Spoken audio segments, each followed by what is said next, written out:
The nephron is the topic of this screencast, which may be found in chapter 15 of your textbook.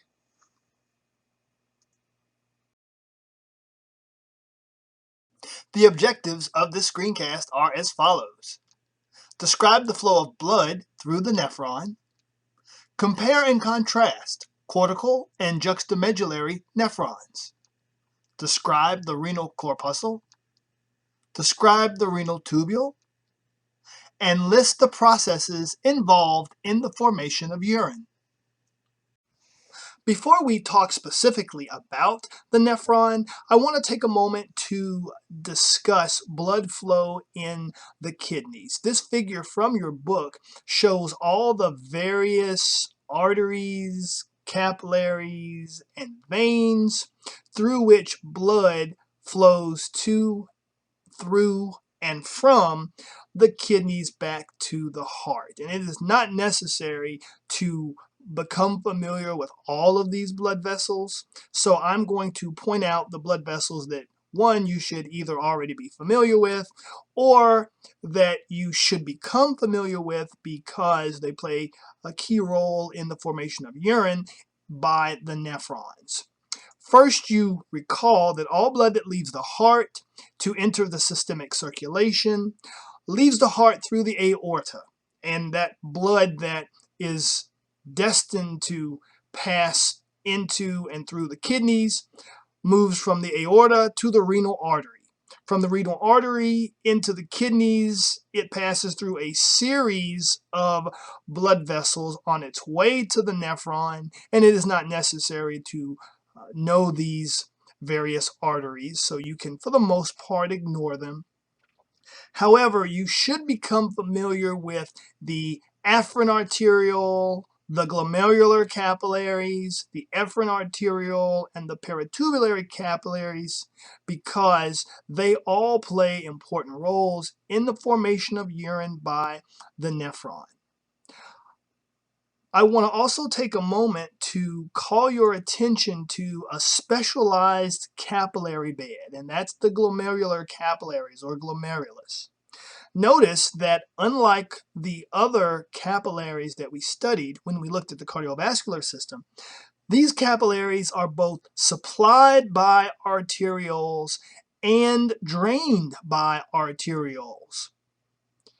If you think back to the cardiovascular system, capillaries were always supplied by arteries, but they were always drained by veins. So we have a very specialized capillary bed here. So we have very specialized anatomy, and that's going to reflect the specialized function or physiology that we're going to learn about that occurs in these glomerular capillaries. These glomerular capillaries play a very important role in the formation of urine, the first step in the formation of urine called filtration. Blood passes the glomerulus or leaves the glomerular capillaries and enters the efferent or efferent arteriole, and from the efferent arteriole passes into the peritubular capillaries and then into veins. Notice the peritubular capillaries are more typical of the capillaries that we've studied in that they are drained by veins, and then blood that leaves the kidney eventually passes into the renal vein and then to the inferior vena cava and then back to the heart. So the blood vessels that I have boxed or surrounded using this triangle are the blood vessels that, one, you should either already be familiar with, or two, should become familiar with because they play very important roles in the production of urine by the nephron. Recall that the kidney contains an outer region called the renal cortex, and deep to the renal cortex we have the medullary pyramids. Most nephrons are found completely in the renal cortex. However, we do have some nephrons where a portion of that nephron extends into the more superficial portion of the medullary pyramids. Most nephrons are found entirely in the renal cortex, and those nephrons are called cortical nephrons. Other nephrons, called juxtamedullary nephrons, actually cross into the renal medulla, as shown in this figure. These nephrons are fewer in number compared to the cortical nephrons. However, they have a greater ability to concentrate urine. Nephrons are both the structural and functional units of the kidneys. This image from your book shows the nephron and the associated blood vessels and collecting duct. I have now isolated the nephron from those accessory structures. Your kidneys are composed of over 1 million nephrons, and that's what we mean by nephrons being the structural component of the kidneys. The kidney is basically composed of nephrons. The functions of the kidneys are completed by these nephrons, and that's what we mean by the nephrons being the functional units of the kidneys. Now, there are several functions that the kidneys and therefore nephrons are responsible for, but the one we're going to focus on will be the formation of urine.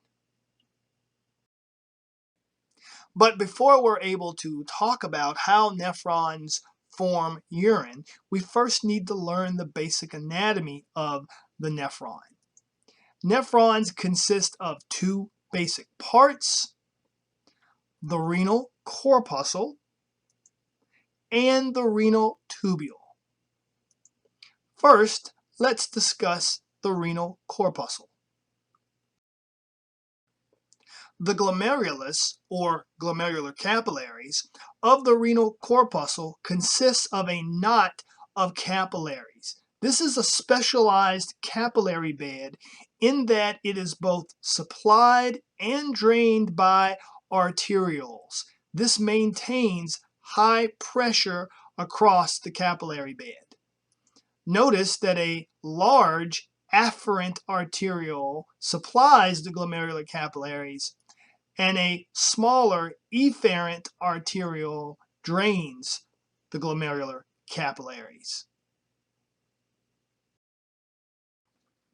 You learned back in the cardiovascular system that the walls of capillaries consist of simple squamous epithelial cells and a basement membrane. So you would not expect the wall of the capillary to be able to withstand sustained pressure as described here. However, there are podocytes, or foot cells, that surround and reinforce these capillaries so that they do not rupture under the sustained pressure. Let's magnify these glomerular capillaries so we can take a look at these podocytes. This is a very nice image of glomerular capillaries surrounded by the podocytes. You can see the podocyte cell body, and they have these extensions or foot processes that surround the glomerular capillaries, and they intertwine with foot processes of other podocytes. And so what they do is they form these little filtration slits all along the external surface of the glomerular capillaries, and this allows small substances in the glomerular capillaries to pass through while not allowing larger substances, nothing larger than say a protein, to leave the glomerular capillaries. So these podocytes help form this porous membrane around the glomerulus, or glomerular capillaries.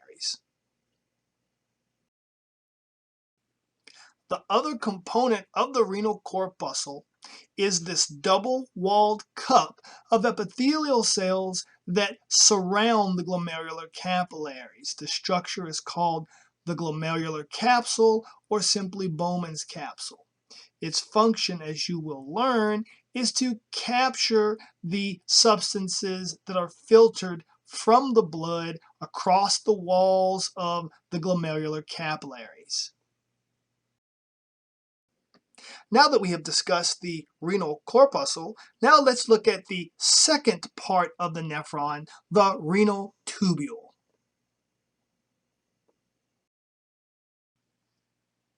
The renal tubule represents most of the nephron.